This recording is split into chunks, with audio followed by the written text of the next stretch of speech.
د هندوستان د اووه جالبو حیرانتیاوو معلومات. هند په نړۍ کې د وسلو تر ټولو لوی راوړونکی هیواد دی. هندوستان په نړۍ کې د سرو زرو تر ټولو لوی پیرودونکی دی چې زیات سره زر پکې خرڅیږي. په نړۍ کې د نفوس په کتار کې دوهم مقام لري. هندوستان اکثریت عاید له فلمونو پوره کوي. په هند کې د زیږون کلنې اندازه د استرالیا له ټوله نفوس څخه لوړه ده.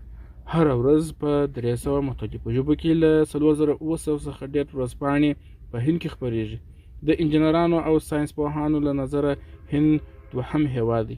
هندوستان د نړۍ تر ټولو لوی د شیدو تولید کوونکی دی چې د نړۍ د تولید 14% سلنه برخه جوړوي. دوستانو منتیا مو وکړئ. بس عمل پاتې سي د الله فرمان.